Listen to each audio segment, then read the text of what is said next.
어제 살펴본 본문의 마지막 구절은 이스라엘에게 드리워진 어두운 복선을 묘사하고 있는 듯합니다.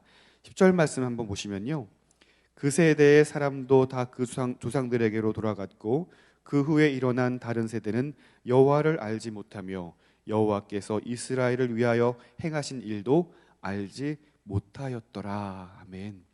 자, 이와 같이 벌어진 일들에 대한 결과가 무엇입니까? 오늘 함께 본문으로 읽어본 11절부터 13절까지의 본문을 통해서 살펴볼 수 있는데요, 바로 우상 숭배입니다. 여호와를 알지 못하고 여호와께서 행하신 일들을 또 기억하고 알지 못하니 유일하게 사랑하고 섬겨야 할 하나님을 썩어질 우상으로 바꾸어 섬기고 사랑하게 되었다는 사실입니다. 약속의 땅에 정착하여 보니 더 이상 만나를 기다리며 하늘을 우러러 볼 필요가 없게 되었어요. 이 땅에서 자라고 나는 것들에 더욱 집중하게 되었고, 또 그 삶의 목표는 그 땅에서의 안정으로 바뀌어 버렸다는 거예요. 그러니 안정된 삶을 살기 위해서는 무엇이 필요합니까? 풍요로운 먹을거리가 필요했습니다. 풍요한 먹을거리를 구하다 보니 그 땅에서 사람들이 섬기는 풍요의 신에게 엎드려 함께 절하는 신세가 되었다는 것이죠. 번영을 위해서는 다산의 신에게 함께 엎드려 절하게 되었다는 것입니다. 그렇게 스스로 하나님의 백성이 아닌 우상들의 백성이 되어버린 그들에게 찾아오는 그 참혹한 결과는 무엇입니까? 14절과 15절 본문을 통해서 우리는 보게 되는데요, 바로 여호와의 진노가 임하게 되는 것입니다. 노력하는 자들의 손에서 넘겨지게 되었고, 어디로 가든지 하나님의 재앙을 피할 수 없게 되었습니다. 그들의 괴로움이 더욱 심하여졌다라고 성경은 기록하고 있습니다. 여러분, 이스라엘에게 이와 같은 비참한 결과가 찾아오게 된 그 결정적인 이유가 무엇입니까? 함께 살펴보았던 10절에서 그 결과를 우리가 볼 수 있는 것이죠. 여호와를 알지도 못하고 여호와께서 이스라엘에게 행하신 그 일도 알지 못하였기 때문에 이와 같은 일이 벌어졌다라고 볼 수 있는 것이죠. 그래서 하나님은 이스라엘을 심판하시게 됩니다. 너희가 능력이 있다고 여기는 그 우상들을 사랑하고 섬길 때 그 우상들이 과연 너희에게 어떤 존재인지, 너희들이 사랑하는 그 우상들이 너희를 위해서 무엇을 해줄 수 있는지를 똑똑히 보라라고 말씀하시는 것이죠. 우상들에게 능력이 있습니까? 그것들은 볼 수도 없고, 그것들은 들을 수도 없고, 그것들은 생명도 없어서 이스라엘을 그 누구에게도 보호해 줄 수 없는 그러한 존재들이 바로 우상들이었다는 사실이죠. 그러므로 이스라엘들은 그것을 믿고 그것을 의지하였지만 그 누구에게도 보호받을 수 없고 비참한 신세를 맞이할 수밖에 없게 된 것입니다. 노력하는 자들의 손에 넘겨져서 괴로움을 맛볼 뿐이었습니다. 하지만 하나님은요, 탕자의 아버지와 같이 여전히 그 탕자들을 기다리시는 하나님이셨습니다. 16절 말씀 보실까요? 여호와께서 사사들을 세우사 노략자의 손에서 그들을 구원하게 하셨으나. 아멘. 볼 수도 들을 수도 없는, 생명이 없는 우상들과는 달리 하나님의 손은 그 어떤 이의 손보다 강력하셔서 노략자들의 손을 치우시고 이스라엘을 건져 주셨다는 것입니다. 그런데요, 하나님의 이 놀라운 구원의 감격을 채 감동하고 찬양하고 맛보아 누리기도 전에 그 16절의 마지막 부분이 약간 좀 찜찜합니다. 여호와의 손이 건져 주셨더라 라고 끝났으면 좋겠는데 어떻게 끝나고 있습니까? 구원하게 하셨으나 라고 되어 있어요. 뭔가 상황이 역전되어지는 것을 기대할 수 있겠죠. 17절부터 19절까지 말씀, 우리 한 절씩 교독하여 읽어보도록 할게요. 17절부터 19절 세 구절입니다. 제가 먼저 17절 읽겠습니다. 그들이 그 사사들에게도 순종하지 아니하고 오히려 다른 신들을 따라가 음행하며 그들에게 절하고 여호와의 명령을 순종하던 그들의 조상들이 행하던 길에서 속히 치우쳐 떠나서 그와 같이 행하지 아니하였더라. 여호와께서 그들을 위하여 사사들을 세우실 때에는 그 사사와 함께 하셨고 그 사사가 사는 날 동안에는 여호와께서 그들을 대적의 손에서 구원하셨으니 이는 그들에게 압박과 괴롭게 함을 받아 슬피 부르짖음으로 여호와께서 뜻을 돌이키셨거늘 그 사사가 죽은 후에는 그들이 돌이켜 그들의 조상들보다 더욱 타락하여 다른 신들을 따라 섬기며 그들에게 절하고 그들의 행위와 패역한 길을 그치지 아니하였으므로. 아멘. 여러분, 이 짧은 세 구절은 사사기의 줄거리에 해당되는 내용입니다.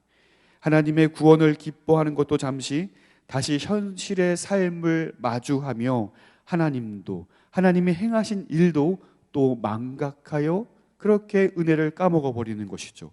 안정을 위한 우상들을 섬기느라 하나님을 떠난 진노의 삶을 살다 보니 삶이 괴로울 뿐입니다.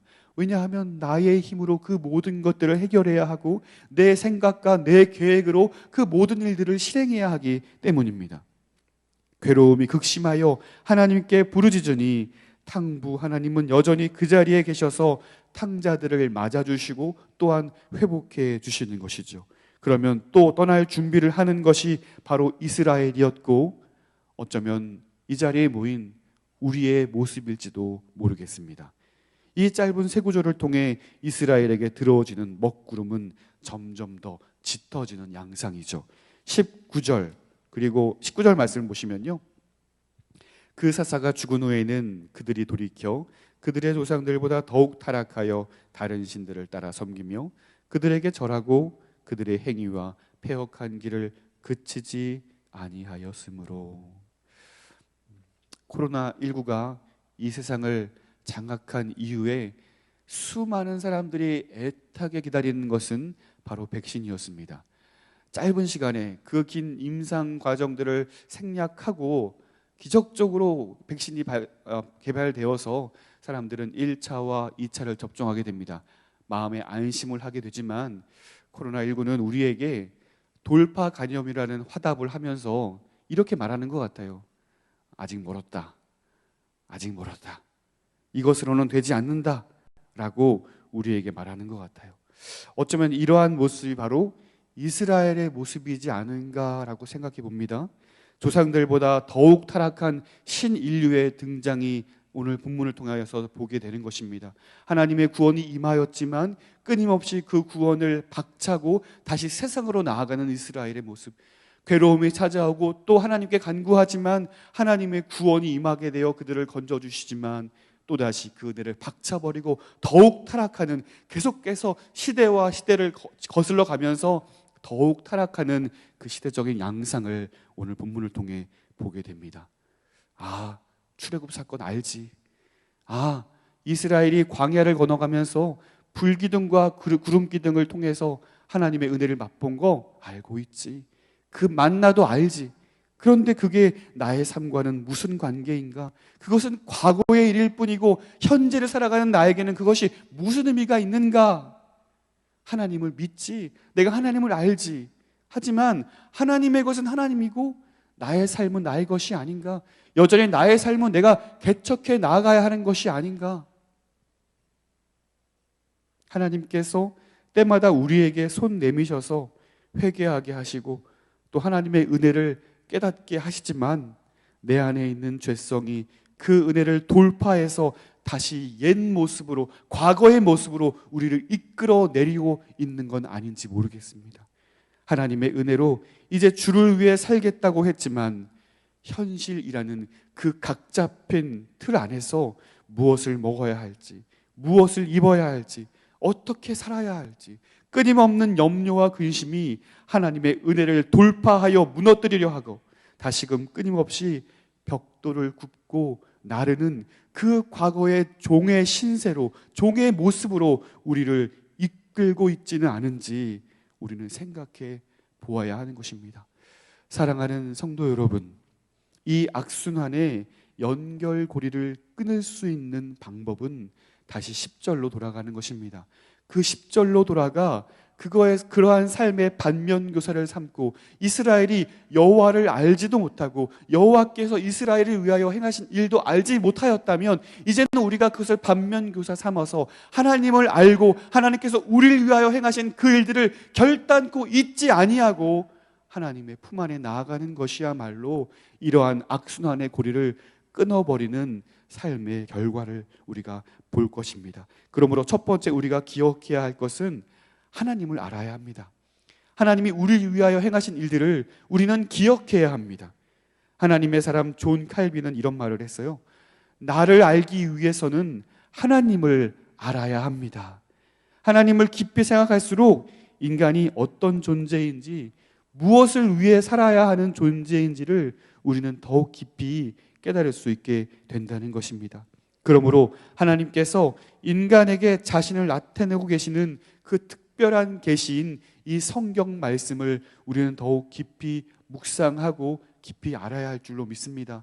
또 하나님 말씀을 우리가 더욱 깊이 상고하고 또 말씀의 잔치인 모든 예배와 집회에 우리가 또 참여하는 일이 너무나 중요한 일 같습니다. 특별히 이번 한 주간 우리는 기도학교 사경회를 통하여서 하나님께서 원하시는 기도, 너희는 이렇게 기도하라, 이 제목을 가지고 하나님의 말씀을 더욱 깊이 묵상하고 깨닫고 배우고 있습니다. 오늘 마지막 날인데요, 우리가 또 이 은혜를 기억하며 또 이 은혜의 자리에 참여할 수 있게 되기를 간절히 바랍니다. 두 번째는요, 아는 것에서 그치지 않고 믿음의 행동으로 나아가야 한다는 것입니다. 내가 알지, 내가 믿지, 여기서 끝나는 것이 아니라 내가 하나님을 안다면, 내가 하나님을 믿는다면 믿음의 행동으로까지 우리가 나아가야 한다는 것입니다. 여전히 우리에게 바쁜 일상이 있죠. 마치 하나님께서 이스라엘 백성들에게 시험을 남겨두는 것과 같이 우리에게는 모진 삶이 있습니다. 하지만 그러한 모진 삶과 어려운 삶들을 통하여 하나님 우리 신자들에게 요구하시는 것이 있습니다. 우리 본문 말씀인데요, 22절과 23절 두 구절 말씀 우리 함께 읽어보겠습니다. 이는 이스라엘이 그들의 조상들이 지킨 것 같이 나 여호와의 도를 지켜 행하나 아니하나 그들을 시험하려 함이라 하시니라. 여호와께서 그 이방 민족들을 머물러 두사 그들을 속히 쫓아내지 아니하셨으며 여호수아의 손에 넘겨주지 아니하셨더라. 아멘. 하나님께서 그 땅을 분명히 주시겠다라고 말씀하셨는데 철병거로 무장한 민족이 기세등등하게 그 땅을 지키고 있는 거예요. 절대로 너희들에게 이 땅을 주지 않을 거야 라는 그러한 마음을, 그러한 확신을 들게 할 만큼 우세하게 기세등등하게 그 땅을 지키고 있는 거예요. 실제로 그들은 이스라엘을 침략하기도 하고 추수 때의 곡식을 약탈해 가기도 하고 이스라엘을 괴롭게 했던 민족들이었죠. 그들을 남겨두셔서 이스라엘을 시험하시는 이유는 무엇일까요? 나 여호와의 도를 지켜 행하나 아니하나, 그것을 보시겠다는 거예요. 이 땅에 들어오기 전에 모세를 통해 그 이스라엘 백성들로 하여금 결단케 했던 그 내용, 이스라엘아 들으라, 우리 하나님 여호와는 유일한 여호와시니 너는 마음을 다하고 뜻을 다하고 힘을 다하여 내 하나님 여호와를 사랑할 것, 그것을 보시겠다는 거예요. 어떤 상황 가운데 있을지라도 그 여호와 하나님만을 너희들이 지켜 의지하나 의지하지 아니하나를 이러한 상황들을 통하여 보시겠다는 것입니다. 사랑하는 성도 여러분, 여전히 우리의 삶 가운데도 철병구로 무장한 그런 혹독한 시련과 연단이 우리를 마주하며 기세등등하게 지켜보고 있는 것 같습니다. 이런 상황 가운데도 너가 과연 하나님을 의지할 수 있겠느냐? 지금 하나님이 중요한 것이 아니라 이 문제가 해결되는 것이 중요한데 언제까지 너희가 기도만 하고 있을 것이냐? 라며 우리를 위협하고 우리를 하나님과 멀어지게 하려고 할 때 하나님은 그러한 순간들을 통하여 우리를 보시겠다는 거예요. 하나님을 의지하는 것, 과연 우리의 삶 가운데 하나님만이 우리의 유일한 하나님 되셔서 우리의 주인 되셔서 그 하나님이 우리의 삶을 인도하실 것이라는 것을 믿고 그렇게 반응할 것인가를 지켜보시겠다는 것입니다. 여러분, 오직 이러한 시련과 이러한 믿음의 삶 가운데서 하나님을 의지할 수 있는 저와 여러분 될 수 있기를 간절히 소원합니다. 세상 모든 사람들은 세상의 방식대로 살아간다 할지라도 우리 하나님의 백성들은 하나님을 아는 것에서 그치는 것이 아니라 하나님을 안다면, 하나님을 믿는다면 하나님께서 원하시는 삶의 방식으로까지 나아갈 수 있는 그 믿음의 행동으로 나아가는 저와 여러분이 될 수 있기를 간절히 소원합니다. 하나님을 아는 것, 하나님이 우리를 위하여 행하신 그 일을 기억하는 것, 그래서 그 하나님을 의지하여 믿음의 삶으로 나아가는 것, 그것이야말로 이 사사기에서 이야기하는 악순환을 끊어낼 줄로 믿습니다. 오늘 우리의 삶 가운데 그렇게 하나님만을 의지하여 하나님의 영광을 드러낼 수 있는 저와 여러분의 복된 삶이 되시기를 주님의 이름으로 축원드립니다.